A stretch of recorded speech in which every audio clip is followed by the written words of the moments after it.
Hello friends, आप सभी का स्वागत है हमारे यूट्यूब चैनल विजार्ड क्लासेस पर। दोस्तों, ये क्लास जो है बीपीएससी टीचर के लिए जीके जीएस का क्लास है।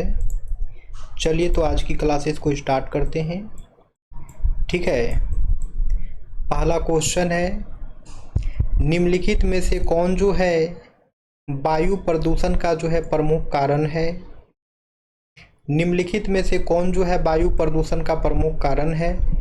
तो हो जाएगा जीवाश्म ईंधन का जलना। वो हो जाएगा जीवाश्म ईंधन का जलना, यानी जीवाश्म ईंधन का जलना जो है वो वायु प्रदूषण का प्रमुख कारण हो जाएगा। जीवाश्म ईंधन का जलना जो है वायु प्रदूषण का प्रमुख कारण हो जाएगा। डिस्कशन देखिए, वायु प्रदूषण एक गंभीर समस्या है जिसके कई कारण हैं, लेकिन जीवाश्म ईंधन का जलना सबसे प्रमुख है। जीवाश्म ईंधन जैसे कोयला, तेल और प्राकृतिक गैस ऊर्जा उत्पादन, परिवहन और औद्योगिक प्रक्रियाओं के लिए जलाए जाते हैं। इस प्रक्रिया में हानिकारक प्रदूषक जैसे sulphur dioxide, carbon monoxide, nitrogen oxide और कणिकीय पदार्थ वायुमंडल में छोड़े जाते हैं। ये प्रदूषक न केवल वायु को प्रदूषित करते हैं बल्कि धुंध, अम्लीय वर्षा, श्वसन संबंधी समस्याओं और ग्लोबल वार्मिंग में भी योगदान करते हैं। अब है सिखों तथा तीर्थ स्थल तख्त श्री हरिमंदिर जी पटना साहिब को माना जाता है, जो कि दूसरा सबसे पवित्र तख्त है। ये कहाँ स्थित है वो पूछ रहा, तो ये जो है पटना में है। यानी कि सिखों का तीर्थ स्थल तख्त श्री हरिमंदिर पटना साहिब जो है पटना में स्थित है, और ये सिखों का दूसरा सबसे पवित्र तख्त स्थल है। अब है, पहला मानव निर्मित या कृत्रिम रूप से निर्मित तत्व कौन सा था? पहला मानव निर्मित या कृत्रिम रूप से जो है निर्मित तत्व कौन सा था? तो ये हो जाएगा टेक्नीशियम। ये हो जाएगा टेक्नीशियम, यानी कि पहला मानव निर्मित या कृत्रिम रूप से निर्मित तत्व जो है टेक्नीशियम था। एंडीज निम्नलिखित में से किसके साथ फैला हुआ है? एंडीज निम्नलिखित में से किसके साथ फैला हुआ है? तो दक्षिणी अमेरिका का पश्चिमी तट, दक्षिणी अमेरिका का पश्चिमी तट जो है एंडीज फैला हुआ है। दक्षिण अमेरिका के पश्चिमी तट तक जो है एंडीज फैला हुआ है। एंडीज पर्वतमाला दक्षिण अमेरिका के पश्चिमी किनारे पर फैली हुई है। यह पर्वतमाला वेनेजुएला से लेकर चिली तक दक्षिण अमेरिका के दक्षिणी सिरे तक फैली है, और इसमें इक्वाडोर, पेरू और बोलिविया भी शामिल है। एंडीज पर्वतमाला दक्षिण अमेरिका के पश्चिमी तट के साथ साथ फैली हुई है, और यह महाद्वीप के सबसे लंबे समय तक फैले हुए पर्वत श्रृंखलाओं में से एक है। यह पर्वतमाला प्रशांत महासागर के समांतर चलती है और दक्षिण अमेरिका के पश्चिमी तट को महाद्वीप के बाकी हिस्सों से अलग करती है। एंडीज पर्वतमाला में कई देश शामिल हैं, जिनमें शामिल है Argentina, Chile, Bolivia, Peru, Ecuador, Colombia, Venezuela. Bihar में भारतीय राष्ट्रीय कांग्रेस के 100 वर्ष पूरे होने पर संपादन किसके द्वारा किया गया था? बिहार में भारतीय राष्ट्रीय कांग्रेस के 100 वर्ष पूरे होने का संपादन किसके द्वारा किया गया था? तो ये पीएन ओझा के द्वारा किया गया था। ये पीएन ओझा के द्वारा किया गया था। अब है, ब्रिटिश शासन के दौरान बिहार को एक अलग प्रांत का दर्जा किस वर्ष प्राप्त हुआ? ब्रिटिश शासन के दौरान बिहार को एक अलग प्रांत का दर्जा किस वर्ष प्राप्त हुआ? 1912 में। यानी कि ब्रिटिश शासन के दौरान बिहार को जो है एक अलग प्रांत का दर्जा जो है 1912 में प्राप्त हुआ। डिस्कशन देखिए, ब्रिटिश शासन के दौरान बिहार को 1912 में एक अलग प्रांत का दर्जा मिला। 22 मार्च 1912 को भारत सरकार अधिनियम 1912 के माध्यम से बिहार और उड़ीसा को एक अलग प्रांत के रूप में मान्यता दी गई थी। 1936 में बिहार और उड़ीसा को अलग अलग प्रांतों में विभाजित किया गया था। Which part of alimentary canal receives bile from the liver? आहार नाल का कौन सा भाग जो है यकृत से पित्त प्राप्त करता है? Which part of alimentary canal receive bile juice from the river? Alimentary canal यानी कि आहार नाल का वो कौन सा भाग है जो लीवर से जो है बाइल जूस को प्राप्त करता है? तो तो हो जाएगा छोटी आंत यानी कि स्मॉल इंटेस्टाइन। स्मॉल इंटेस्टाइन जो है आहार नाल का, एलिमेंट्री कैनाल का जो है एक पार्ट है जो कि बाइल जूस लीवर से जो है टेक करता है, रिसीव करता है। आहार नाल का वह भाग है जो यकृत से पित्त प्राप्त करता है। छोटी आंत स्मॉल इंटेस्टाइन है। निम्नलिखित में से कौन सी जो है जायद फसल है? तो ये हो जाएगा खीरा। खीरा जो है जायद फसल है। जायद की फसलें जो आमतौर पर गर्मी के मौसम में उगाई जाती है उसमें ककड़ी, खरबूजा, खीरा, तरबूज, मूंग, उड़द और सूरजमुखी शामिल हैं। जायद की फसलें रबी और खरीफ फसलों के बीच उगाई जाती है। जायद की कुछ प्रमुख फसलें हैं ककड़ी, खरबूजा, खीरा, तरबूज, मूंग, उड़द, सूरजमुखी, कद्दू, करेला, लोबिया, चारा फसलें। यह ध्यान रखना महत्वपूर्ण है कि जायद की फसलें कम समय में तैयार हो जाती है और इन्हें उगाने के लिए संचित भूमि की आवश्यकता होती है। बिहार का पहला दैनिक हिंदी अखबार बिहार बंधु किस वर्ष शुरू हुआ था? बिहार का पहला दैनिक हिंदी अखबार बिहार बंधु किस वर्ष शुरू हुआ था? तो 1872 में। कोरंडम और क्रायोलाइट निम्नलिखित में से किस धातु के महत्वपूर्ण अयस्क हैं? अल्मुनियम के। कोरंडम और क्रायोलाइट जो हैं अल्मुनियम के जो है मुख्य अयस्क हैं। अल्मुनियम पृथ्वी की परत में सबसे प्रचुर मात्रा में पाई जाने वाली धातु है, लेकिन यह प्रकृति में मुक्त रूप में नहीं पाई जाती है। इसके प्रमुख अयस्कों में बॉक्साइट, कोरंडम, क्रायोलाइट शामिल हैं। Poverty and un British rule in India नामक पुस्तक किसने लिखी है? Poverty and un British rule in India नामक पुस्तक किसने लिखी है? तो ये लिखा गया है दादा भाई नारोजी के द्वारा। यानी कि poverty and un British rule in India जो है ये दादा भाई नारोजी के द्वारा लिखा गया है। ठीक है। अब है बिहार के निम्नलिखित भागों में से कौन सा भौगोलिक रूप से अपेक्षाकृत अधिक पुराना है? बिहार के निम्नलिखित भागों में से कौन सा जो है भौगोलिक रूप से अपेक्षाकृत अधिक पुराना है? ये हो जाएगा रोहतास का पठार। यह पठार जो है बिहार के दक्षिण पश्चिम में स्थित है और इसे कैमूर पठार के रूप में भी जाना जाता है। यह पठार जो है धारवाड़ चट्टान प्रणाली का हिस्सा है जो बिहार के सबसे पुरानी चट्टानी संरचनाओं में से जो है एक है। मुंगेर पहाड़ी क्षेत्र निम्नलिखित भौतिक प्रदेशों में से किसका एक भाग नहीं है? तो ये हो जाएगा दक्षिण का पहाड़ी भाग। मुंगेर पहाड़ी क्षेत्र जो है निम्नलिखित भौतिक प्रदेशों में से किसका भाग नहीं है? तो दक्षिण का पहाड़ी भाग। मुंगेर पहाड़ी क्षेत्र बिहार के दक्षिण पहाड़ी क्षेत्र का एक भाग है। यह क्षेत्र छोटा नागपुर पठार का हिस्सा है जिसमें धारवाड़ चट्टानें पाई जाती है। प्रकाश संश्लेषण में क्लोरोफिल का उपयोग निम्नलिखित में से किसके लिए किया जाता है? प्रकाश संश्लेषण में जो है क्लोरोफिल का उपयोग निम्नलिखित में से किसके लिए किया जाता है? तो एब्जॉर्बिंग लाइट को एब्जॉर्ब करने के लिए। डिस्कशन देखिए। प्रकाश संश्लेषण में क्लोरोफिल का उपयोग जो है प्रकाश ऊर्जा को अवशोषित करने के लिए किया जाता है। यह हरे रंग का वर्णक पौधों को सूर्य के प्रकाश से ऊर्जा पकड़ने में मदद करता है जिसे फिर रासायनिक ऊर्जा में बदल दिया जाता है। यह ऊर्जा जो है पौधों को भोजन बनाने के लिए उपयोग की जाती है।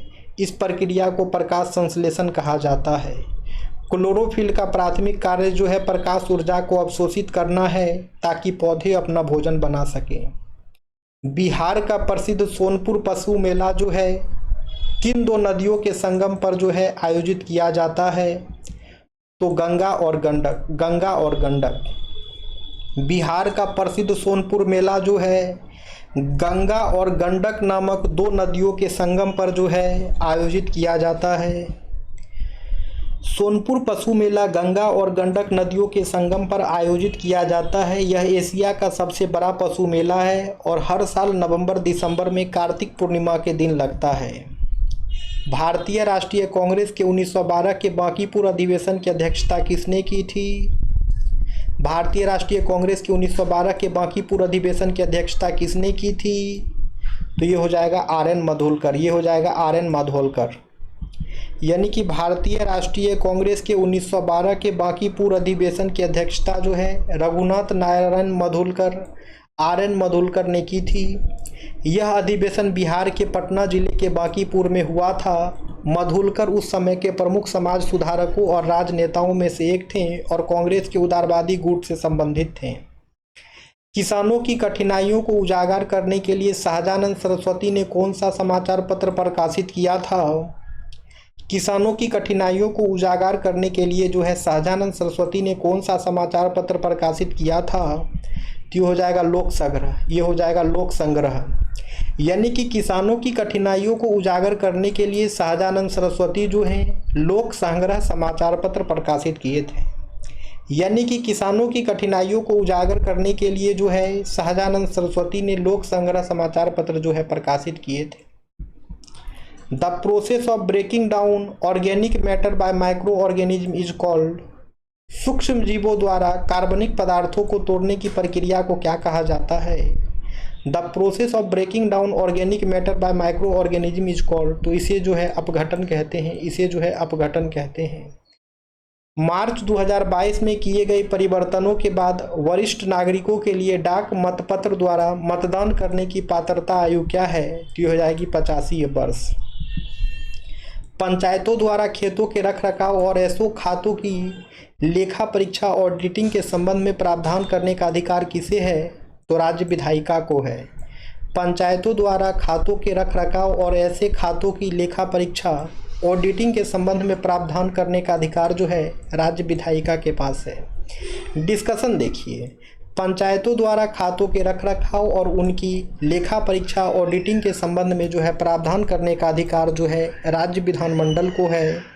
भारतीय संविधान के अनुच्छेद 243 जे में यह प्रावधान है कि राज्य विधानमंडल कानून बनाकर पंचायतों द्वारा खातों के रखरखाव और ऐसो खातों की लेखा परीक्षा के संबंध में प्रावधान कर सकता है।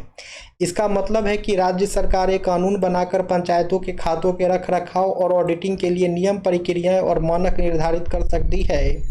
यह सुनिश्चित करने के लिए किया जाता है कि पंचायतों द्वारा प्राप्त धन का उपयोग सही तरीके से हो और सार्वजनिक धन का दुरुपयोग न हो। राज्य विधानमंडल द्वारा बनाए गए कानूनों के अनुसार जो है पंचायतों के खातों का रखरखाव और ऑडिटिंग विभिन्न तरीकों से की जाती है, जैसे कि स्थानीय निधि लेखा परीक्षा या निदेशक।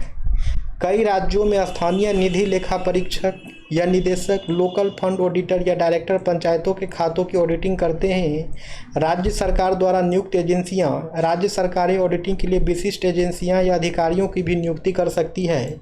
भारत के नियंत्रक और महालेखा परीक्षा कैग भी पंचायतों के खातों की ऑडिटिंग कर सकता है, खासकर जब राज्य सरकार द्वारा निर्देश दिया जाए।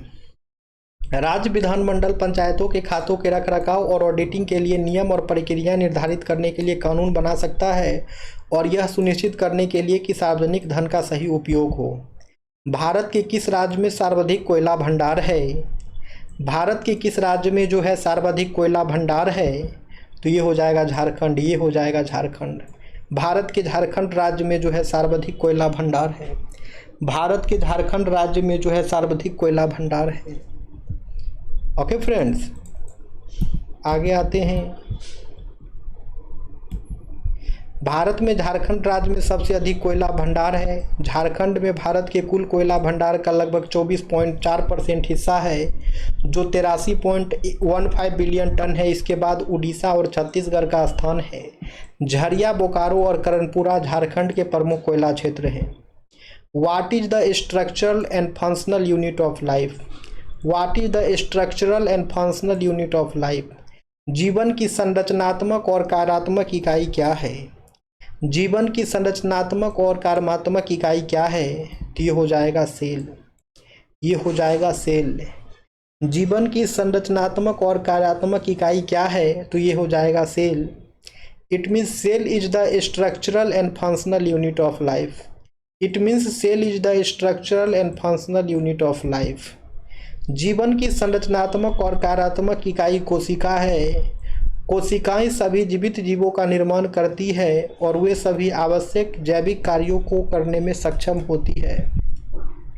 मलिक काफूर जिसे 1000 दिनार के नाम से भी जाना जाता है को किसने खरीदा था?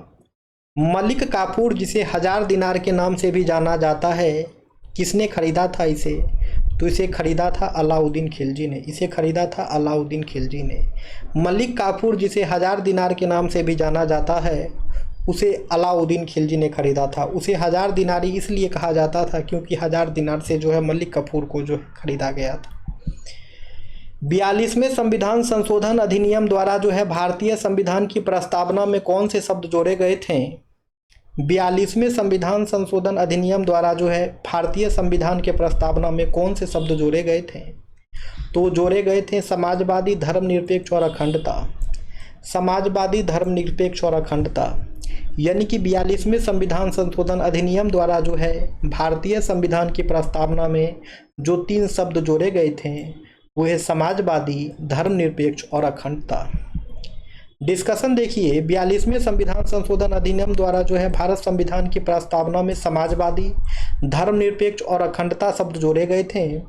42वें संशोधन अधिनियम, जिसे लघु संविधान के रूप में भी जाना जाता है, 1976 में लागू किया गया था। इस संशोधन के माध्यम से जो है प्रस्तावना में 3 नए शब्द जोड़े गए थे जो भारतीय राज्य के लक्ष्यों और मूल्यों को दर्शाते हैं। एक है समाजवादी, एक है धर्मनिरपेक्ष और एक है अखंडता। आइए तो तीनों को देखें। सबसे पहले समाजवादी को देखते हैं। यह शब्द जो है सामाजिक और आर्थिक न्याय के प्रति राज्य की प्रतिबद्धता को दर्शाता है, जिसका अर्थ है कि सरकार आय और संसाधनों के समान वितरण के माध्यम से सामाजिक समानता प्राप्त करने का प्रयास करेगी। धर्मनिरपेक्ष, यह शब्द दर्शाता है कि भारत का कोई आधिकारिक राजधर्म नहीं है और सभी नागरिकों को धर्म की स्वतंत्रता की गारंटी है। अखंडता है, यह शब्द राष्ट्र की एकता और अखंडता के महत्व पर जोर देता है, जो देश की क्षेत्रीय अखंडता और लोगों की एकता को बनाए रखने की जो है प्रतिबद्धता को दर्शाता है। अब है बिहुला त्यौहार जो है मुख्य रूप से बिहार के निम्नलिखित में से किस जिले में मनाया जाता है? बिहुला त्यौहार जो है मुख्य रूप से बिहार के निम्नलिखित में से किस जिले में मनाया जाता है? तो ये आपका बिहार स्पेशल का क्वेश्चन हो गया। ठीक है, तो ये क्वेश्चन आपका होमवर्क रहा। इसका आंसर आप लोग कमेंट सेक्शन में कमेंट्स करेंगे सेशन एंड हो जाने के बाद। तो दोस्तों अब जो है हम लोग मिलते हैं कल की क्लासेस में। जो लोग नए हैं चैनल पे, चैनल को सब्सक्राइब कर लेंगे। ये क्लासेस जो है हमारे चैनल पे रेगुलर चलती है, आप लोग वीडियो देख सकते हैं। ठीक है, और बिल्कुल ही फ्री क्लासेस है, कोई पेड क्लासेस यहाँ लॉन्च नहीं की जाएगी। जो भी पढ़ाएंगे फ्री में पढ़ाएंगे। कोई पेड क्लासेस फिलहाल अभी कोई पेड क्लासेस लॉन्च करने की किसी भी प्रकार की कोई योजना नहीं है। तो आपका TRE 4 एग्ज़ाम जो है फ्री क्लासेस में ही निपट जाएगा। तो आप लोग चैनल से जुड़े रहें। GK GS का क्लासेस रेगुलर चलेगी हमारे चैनल पे। जो लोग भी नए हैं चैनल को सब्सक्राइब कर लें और सेशन इंड जैसे ही हो सभी लोग वीडियो को लाइक भी कर दिया करें। बिल्कुल निःशुल्क क्लासेस है। चलिए फिर मिलते हैं कल की क्लासेस में। Thank you friends, thank you everyone.